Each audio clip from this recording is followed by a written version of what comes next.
अमीर सास की डिजाइनर बहू, गरीब सास की दर्जी बहू। ललिता ने अपने बेटे की हाल फिलहाल में शादी की थी। ललिता अपने बेटे की शादी गांव की लड़की से करती है जो सिलाई कढ़ाई काफी अच्छा जानती थी। अरे ललिता बहू, तो तू काफी सुंदर, गुणी और संस्कारी लेकर आई है। हाँ हाँ विमला बहन, गांव की बहू इसीलिए लाई हूँ ताकि घर में सुख शांति बनी रहे और संस्कार भी गांव की लड़कियों में शहर की लड़कियों से ज्यादा होता है। और सबसे अच्छी बात तो ये है कि सिलाई कढ़ाई भी बहुत अच्छा जानती है। फिर तो मेरे फटे पुराने कपड़े तेरे ही घर सिला करेंगे आपसे। हाँ हाँ क्यों नहीं, मेरी बहू तो फैशन डिजाइनर बनना चाहती थी, लेकिन भले ही वो फैशन डिजाइनिंग में इतना पैसा नहीं लगा पाई हो, पर कपड़े सिलने उसे एक से बढ़कर एक आते हैं।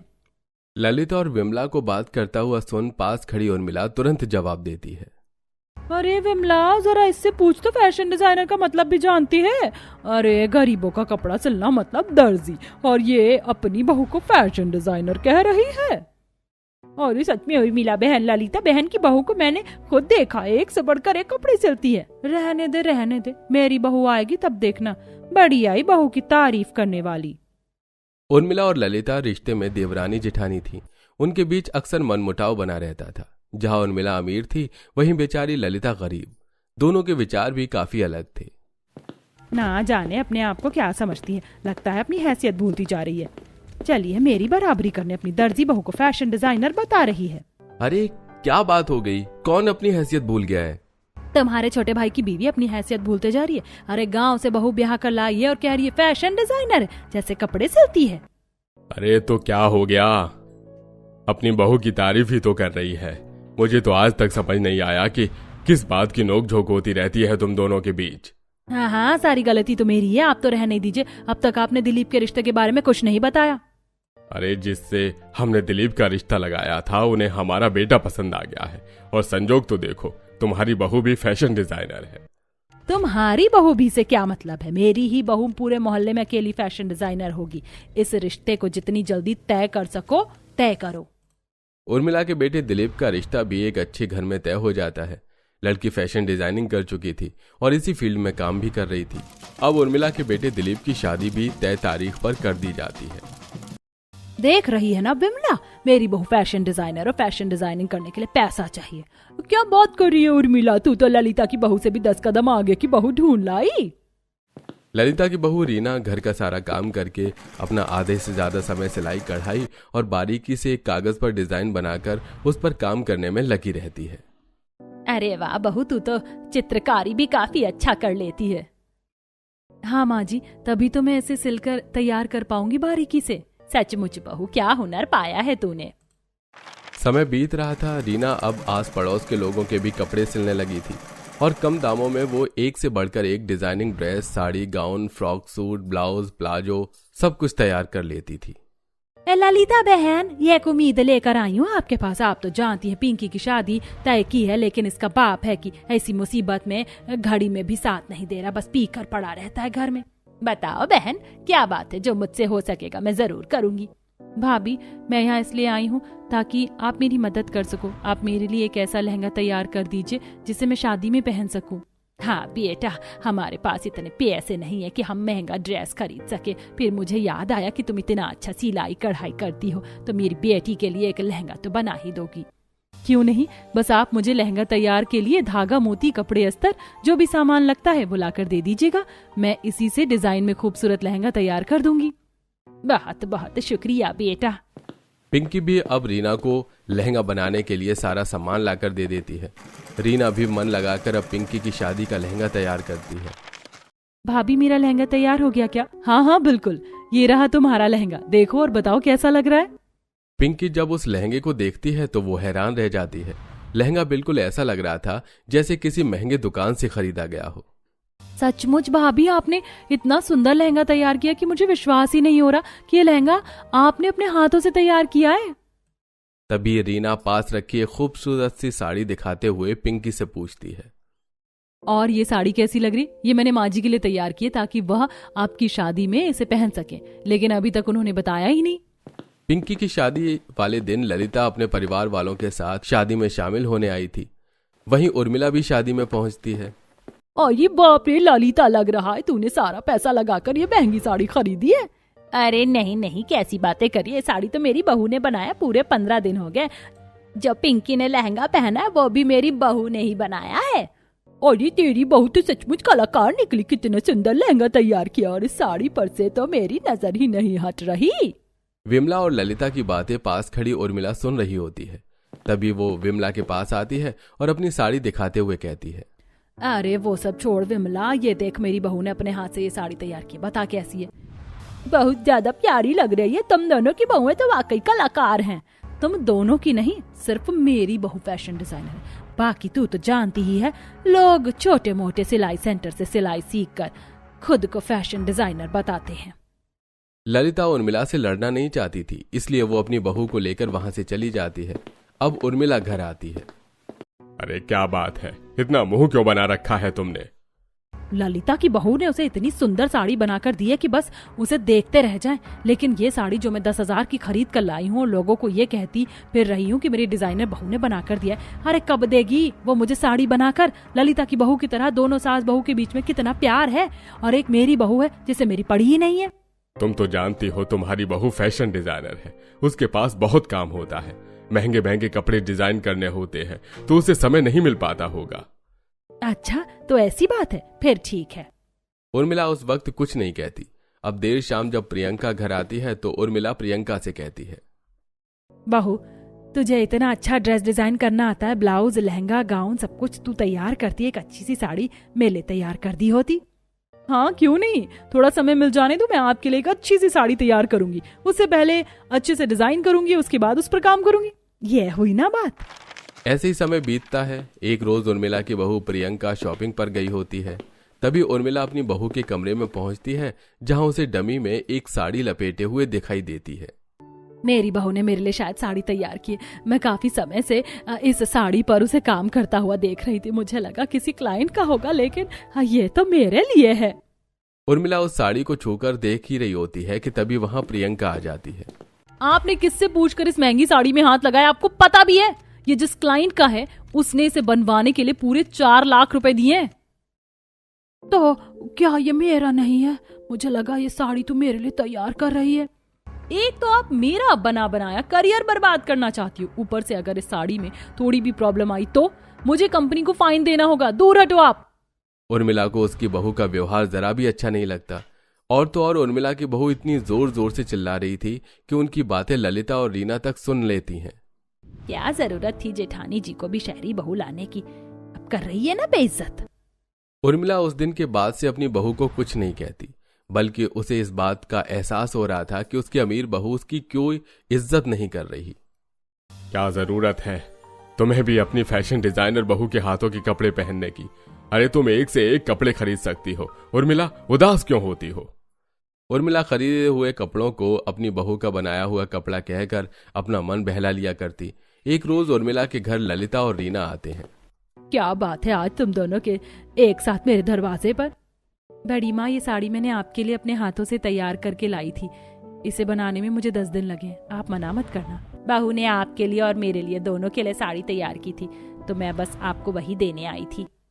उर्मिला उस साड़ी को खोलती है और उसका डिजाइन कढ़ाई बनावट देखकर वो दंग रह जाती है, लेकिन बड़ी ही प्यार से साड़ी को स्वीकार कर रीना को आशीर्वाद देते हुए कहती है, ललिता सही थी, पैसे और दिखावे में क्या रखा है, हमेशा से तुम सास बहू में माँ बेटी जैसा प्यार रहा और हम में टकराव, एक दूसरे से मन मुटाव, यहाँ तक कि मेरी डिजाइनर बहू ने मेरे लिए कभी साड़ी तक नहीं बनाई और तू पराई होकर भी मेरे लिए 10 दिनों से साड़ी पर काम कर रही थी।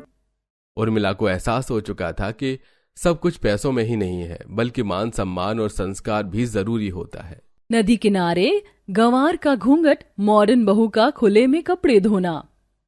घर के बाहर नदी के पास घूंघट में पायल खड़ी होकर एक पत्थर पर पटक कर कपड़ों को धो रही है, तो वहीं सुमन घूंघट करके कपड़े तार पर सुखा रही होती है, पर गर्मी से परेशान होकर वो घूंघट हटा देती है और कपड़े सुखाती हुई ही कहती है, कितनी गर्मी हो रही है, आखिर इतनी गर्मी में भी हम घर के बाहर घूंघट में बैठकर कपड़े धो रहे हैं, अभी तो कोई है भी नहीं कि हम कुछ देर के लिए घूंघट नहीं हटा सकते।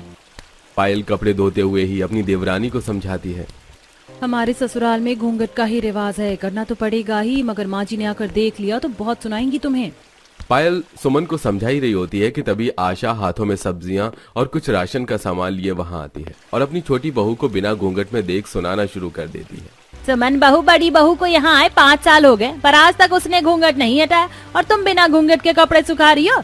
तुम्हें बड़ी गर्मी लगने लगी है इस घूंघट से। कल मेरी बहन अपनी बहू के साथ शहर से आ रही है, तुम तो उसके सामने मेरी नाक ही कटवा दोगी। वो भी कहेगी कि मेरी बहुएं मेरी बात ही नहीं मानती हैं, किससे पर्दा ही नहीं कर रही हैं। क्या इज्जत रह जाएगी मेरी उसके सामने। आशा अपनी दोनों बहुओं को सुनाकर अंदर चली जाती है। अब अगले दिन दोनों बहुएं घूंघट में गर्मी में खाना बनाती हैं और खाना बनाकर हॉल में कूलर में बैठकर अपनी मौसी सास और उसकी बहू के आने का इंतजार करती है। कुछ ही देर में आशा की बहन शोभा अपनी बहू अनोखी के साथ आती है, जिसने जीन्स टॉप पहना हुआ था, जिनके लिए वो दोनों चाय नाश्ता लाती है और थोड़ी दूर पर खड़ी हो जाती है। माँ जी तो हमें घूंघट भी नहीं हटाने देती और मौसी सास की बहू को देखो कैसे मॉडर्न कपड़ों में आई है। माँ जी तो बड़ा कह रही थी कि बिना घूंघट के अगर हम रहेंगे तो उनकी नाक कट जाएगी, पर उनके सर पर तो दुपट्टा भी नहीं है। अच्छा ठीक है, पर तुम अभी शांत हो जाओ, अभी कुछ मत बोलो। अगर माँ जी ने सुन लिया ना तो फिर डांट खाओगी। मेरी बहन तो शहर जाकर खुद मॉडर्न हो गई, सर पर पल्ला भी नहीं रखा और बहू भी मॉडर्न लाई। कहीं इसकी मॉडर्न बहू की वजह से मेरी बहू पर गलत असर न पड़े। ये सब सोचते हुए आशा थोड़ी देर में अपनी बहन को कूलर चलाकर अपने कमरे में बिठाकर उससे कहती है, शहर में तुम अपनी बहू को मॉडर्न कपड़े पहनाती होगी, पर ये गांव है। गांव में तो अपनी बहू को यहाँ के तौर तरीके के हिसाब से रहने के लिए कहो। गांव में साड़ी पहनना ही यहाँ का माहौल है। तेरी बहू घूंघट ना सही, सर पर तो पल्लू रख सकती है। आशा के कहने पर अगले दिन शोभा अपनी बहू को भी साड़ी पहनने को कहती है, पर अनोखी साड़ी भी मॉडर्न पहनती है और नाश्ता करने जब आती है तो उसकी साड़ी देखकर एक बार फिर सुमन अपनी जेठानी से धीमी आवाज में कहती है, ये लो दीदी, मॉडर्न कपड़ों से साड़ी पर आई हैं, वो भी मॉडर्न निकली। सुमन, उसके पास हमारे जैसे कपड़े नहीं होंगे, वो शहर की है। अगर माँ जी ने या अनोखी ने सुन लिया ना तो तुम्हें डांट खाने को मिलेगी। दीदी, तुमने अपनी बहू को घूंघट में क्यों रखा? जब से आई हूँ बेचारी दोनों बहुएं एक ही घूंघट में है। लोगों की बुरी नजर पड़ती है, अगर घूंघट में ना रहे तो लोग ताने देना शुरू कर देते हैं। अच्छा तू ये सब छोड़, नाश्ता हो गया ना तेरा? तो बाहर चल, मैं तुझे गाँव का जूस पिला कर लाती हूँ। माँ जी, मैं भी आपके साथ चलती हूँ। इस तरह आशा अपनी बहन और उसकी बहू को अपने साथ बाहर ले जाती है, जहां वो तीनों जूस पी रहे होते हैं। तभी आशा की नजर कुछ बदमाश लड़कों पर पड़ती है, जो अनोखी को गंदी नजर से देख रहे थे। साथ ही कुछ दूरी पर पेड़ के पीछे छुपकर उसकी फोटो और वीडियो बना रहे होते हैं। अबे यार देख, वो मॉडर्न साड़ी वाली कितनी मस्त लग रही है, उसको देखकर तो दिल की घंटी बज गई। हाँ यार, है तो वो गजब। जल्दी से बना लो वीडियो, सबको दिखाएंगे। देखा शोभा, वो बदमाश लड़के कैसे तेरी बहू की फोटो खींच रहे हैं, वीडियो बना रहे हैं ऐसे कपड़ों में। तो क्या हो गया दीदी, जाने दो उन बदमाश लड़कों को। कौन सा मेरी बहू ने गंदे कपड़े पहने? और वैसे भी ऐसे कपड़ों में तो शहर में खुद लोग अपनी वीडियो और फोटो पोस्ट करते हैं। इससे तो कुछ समझाना ही बेकार है। बेकार ही मैंने इसे गांव में कुछ दिनों के लिए बुलाया। अभी अपनी बहू के साथ यहाँ से चली ही जाए तो अच्छा है। कुछ ही देर में आशा अपनी बहन और अनोखी के साथ घर आती है। वो दोनों अपने कमरों में चली जाती हैं, तो वहीं सुमन सोफे पर बैठी अपनी सास से कहती है, माँ जी, आप हमें तो कभी बाहर नहीं लेकर गई। बाहर ले जाना तो दूर की बात, आप तो हमें घूंघट भी नहीं हटाने देती। बड़ा कह रही थी आप तो कि आपकी बहन के सामने मेरी वजह से आपकी नाक कट जाएगी, पर आपकी बहन और उसकी बहू को देखो कितनी मॉडर्न है। बहू वो शहरी है, समझी? उसमें और तुझमें बहुत फर्क है, और मैं देख रही हूँ आजकल तेरी बहुत जुबान चलने लगी है मेरे सामने। एक बार फिर आशा अपनी बहू को डांट कर वहां से चली जाती है और अगले दिन नदी के पास पसीना में होकर जहां पायल पत्थर पर पटक कर कपड़े धो रही थी, तो वहीं सुमन टब में से पानी में कपड़े निकाल रही थी। उनको बाहर कपड़ा धोता देख अनोखी भी अपने सारे गंदे कपड़े लेकर आ जाती है और कपड़े धोने लगती है, पर उसने जीन्स डाली होती है, इसलिए उसे कपड़े धोने में दिक्कत हो रही होती है। तो वहीं आसपास के कुछ बदमाश लड़के आकर दूर से उनकी फोटो ले रहे होते हैं। जैसी आशा ये सब देखती है, वो अनोखी से कहती है, अनोखी बहू तुम रहने दो, तुम नहीं धो पाओगी यहाँ कपड़े, मेरी बहू धो देगी तुम्हारे कपड़े। सच में मुझे बहुत अनकंफर्टेबल हो रहा था कपड़े धोने में यहाँ पर। पता नहीं इतनी गर्मी और घूंघट में आपकी बहुएं कैसे कपड़े धो लेती हैं। मैं तो शहर में भी मशीन में कपड़े धोती थी। अनोखी आशा के कहने पर सारे गंदे कपड़े वहीं छोड़कर चली जाती। इसी तरह कुछ दिन बीत जाते हैं और एक बार फिर जब दोनों देवरानी जेठानी धूप और गर्मी से परेशान नदी के पास कपड़े धो रही होती हैं, तो अनोखी उन्हें घूंघट में देख उनसे कहती है, तुम इतनी धूप और गर्मी में भी घर के बाहर घूंघट में कपड़े धोती हो, पर क्यों? हमारी सास बोलती इसलिए हमें करना पड़ता है। पर अभी तो कोई नहीं है, अभी तुम अपना घूंघट हटा सकती हो और मैं नजर रख लेती हूँ। जैसी मौसी जी आएंगी तो मैं तुम्हें आवाज दे दूंगी। अब अनोखी वहीं बैठकर नजर रखती है और दोनों बहू घूंघट हटाकर आराम से अनोखी से बात करते हुए कपड़े धोती हैं। इस तरह उन दोनों की दोस्ती अनोखी से हो जाती है और उन्हें अनोखी काफी पसंद आती है। इसी तरह कुछ दिन बीत जाते हैं और आए दिन इसी तरह पायल और सुमन बिना घूंघट के घर के बाहर नदी पर कपड़े धोती है तो वहीं अनोखी नजर रखती है। और इसी बीच अनोखी की दोस्ती उन्हीं की एक पड़ोसन से हो जाती है। ऐसे ही एक दिन अनोखी अपनी पड़ोसन से बात कर रही होती है। यहाँ सभी घूंघट में रहते हैं, तुमने भी घूंघट कर रखा है? अरे हाँ बहन, यहाँ के कुछ बड़े ही बदमाश लड़के हैं, हम घूंघट में हैं फिर भी फोटो ले लेते, इसीलिए यहाँ पर सारी बहू बेचारी घूंघट में रहती हैं। वैसे देखो मेरे देवर ने भी तुम तीनों देवरानी जेठानी की फोटो ली है, देखो तुम कितनी अच्छी लग रही हो। पर मेरे देवर को गलत मत समझना, अब वो एक फोटोग्राफर है इसलिए फोटो ली उसने, बाकी बदतमीज लड़कों की तरह गंदी तस्वीर नहीं ली। देखो उन बदमाश लड़कों ने मेरे देवर को तुम्हारी घूंघट वाली देवरानी जेठानी की भी फोटो लेकर भेजी थी, पर मेरे देवर ने उन्हें डांट दिया। अनोखी वो सारी फोटोज पड़ोसन से ले लेती है। अब हमेशा की तरह आज भी दोनों देवरानी जेठानी बिना घूंघट के कपड़े धो रही थी। इसी बीच अनोखी को प्यास लगती है और वो घर में जाती है। तभी वहां आशा शोभा के साथ आती है और अपनी दोनों बहुओं को बिना घूंघट में देख उन पर नाराज होती है। देख रही हो शोभा, तुम्हारी बहू ने तो मेरी दोनों बहू को बिगाड़ दिया। मेरी बड़ी बहू बिना घूंघट के कभी नहीं रहती थी, वो हमेशा मेरी सुनती थी, पर आज वो भी बिना घूंघट के घर के बाहर नदी पर कपड़े धो रही है। दीदी आपकी सोच का फर्क है, मेरी बहू ने आपकी बहू को नहीं बिगाड़ा, और अगर एक दिन बेचारी बहू ने घूंघट हटा दिया तो क्या हुआ? मौसी जी आप क्यों अपनी बहू पर नाराज हो रही हो? उन्होंने बस घूंघट ही तो हटाया है। क्यों नाराज हो रही हो? बहू तुम शहर की हो, तुम्हारे शहर में ये सब आम बातें होती होंगी, और हमारे गांव का माहौल सही नहीं है। यहाँ पर कितने बदतमीज लड़के हैं जो बहुओं को गंदी नजर से देखते हैं।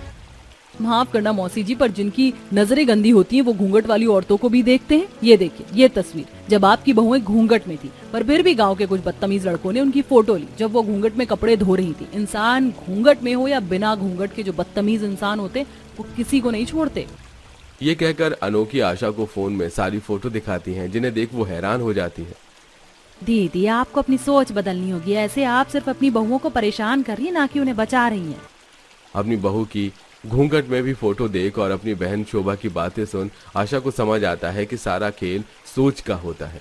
इंसान खुद को कितना ही क्यों न ढक ले, पर जो इंसान गलत है उसकी नजरों को नहीं बदला जा सकता। और इसलिए आशा अपनी दोनों बहुओं से कहती है, बहू इतनी गर्मी में तुम दोनों इस घूंघट में परेशान हो गई होगी ना, तुम्हारा दम घुटता होगा ना, इसीलिए आपसे तुम दोनों को ये घूंघट करने की जरूरत नहीं है। पर हाँ, मैं तुम्हें मॉडर्न कपड़े पहनने की इजाजत नहीं दूंगी, सर पर पल्लू तो रहना ही चाहिए। माँ जी आपने हमारा घूंघट हटवा दिया, हमारे लिए वही काफी है, और ये सब कुछ अनोखी की वजह से हुआ है। उस दिन सुमन और पायल काफी खुश होती हैं। कुछ दिन में अनोखी अपनी सास के साथ शहर चली जाती है और अब आशा की दोनों बहुएं सारा काम बिना घूंघट के ही करती हैं।